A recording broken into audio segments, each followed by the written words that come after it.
Clip number 200۔ اس clip میں آپ قرآن پاک کی سورہ نساء کی آیت نمبر 92 سے 93 تک کی تلاوت، ترجمہ اور تفسیر قرآن صراط الجنان سنیں گے۔ بسم اللہ الرحمن الرحیم۔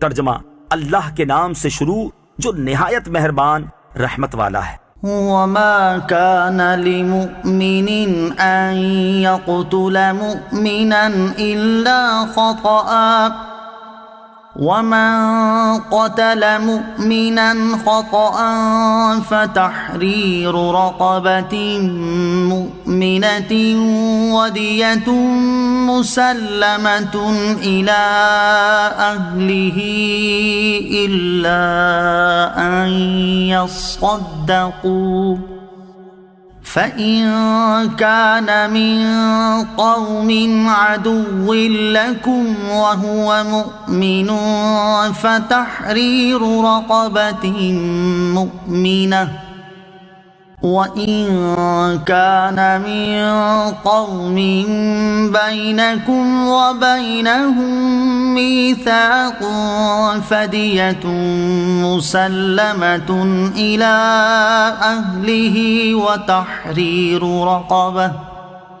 وَتَحْرِيرُ رَقَبَةٍ مُّؤْمِنَةٍ فمن لم يجد فصيام شهرين متتابعين توبة من الله وكان الله عليما حكيما۔ ترجمہ: اور کسی مسلمان کے لیے جائز نہیں ہے کہ کسی مسلمان کو قتل کرے مگر یہ کہ غلطی ہو جائے، اور جو کسی مسلمان کو غلطی سے قتل کر دے تو ایک مسلمان غلام کو آزاد کرنا اور دیت دینا لازم ہے جو مقتول کے گھر والوں کے حوالے کی جائے گی، سوائے اس کے کہ وہ معاف کر دیں۔ پھر اگر وہ مقتول تمہاری دشمن قوم سے ہو اور وہ مقتول خود مسلمان ہو تو صرف ایک مسلمان غلام کا آزاد کرنا لازم ہے، اور اگر وہ مقتول اس قوم سے ہو کہ تمہارے اور ان کے درمیان معاہدہ ہو تو اس کے گھر والوں کے حوالے دیت کی جائے، اور ایک مسلمان غلام یا لونڈی کو آزاد کیا جائے۔ پھر جسے غلام نہ ملے تو 2 مہینے کے مسلسل روزے لازم ہیں۔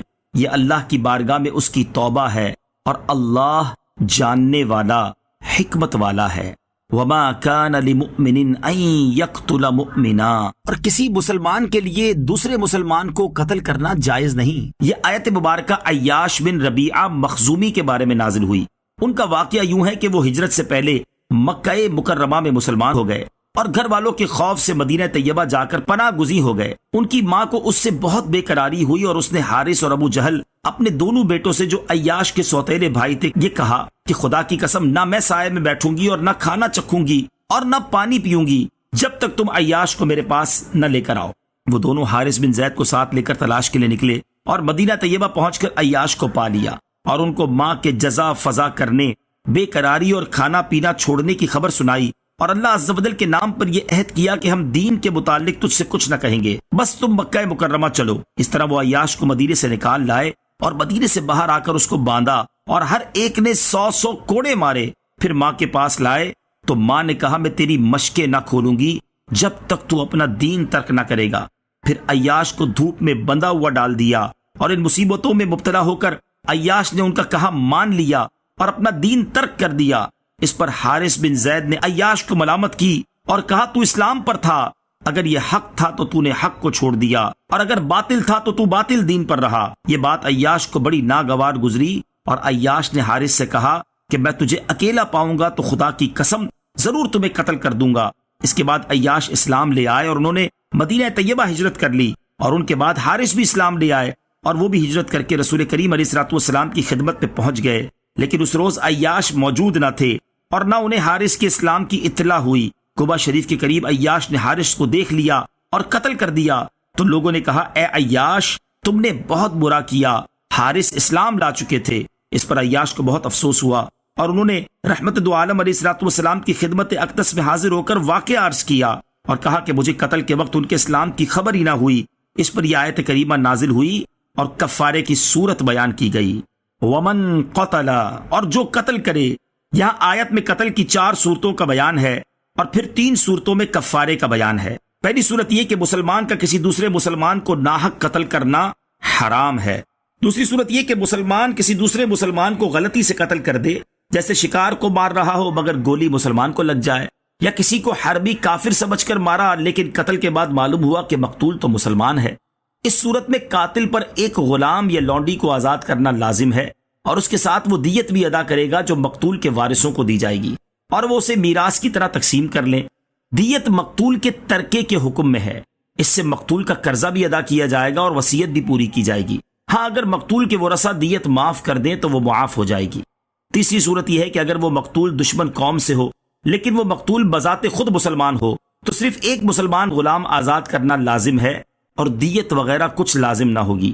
چوتھی صورت یہ ہے کہ اگر مقتول ذمی ہو یا مسلمان حکومت کی اجازت سے مسلمان ملک میں آیا ہو جسے مستامن کہتے ہیں، تو اس کو قتل کرنے کی صورت میں اس کے گھر والوں کو دیت دی جائے گی اور ایک مسلمان غلام یا لونڈی کو آزاد کیا جائے گا۔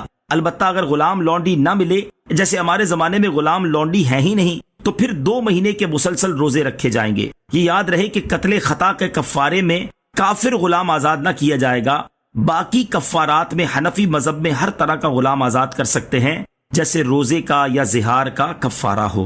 وَمَن يَقْتُلْ مُؤْمِنًا مُتَعَمِّدًا فَجَزَاؤُهُ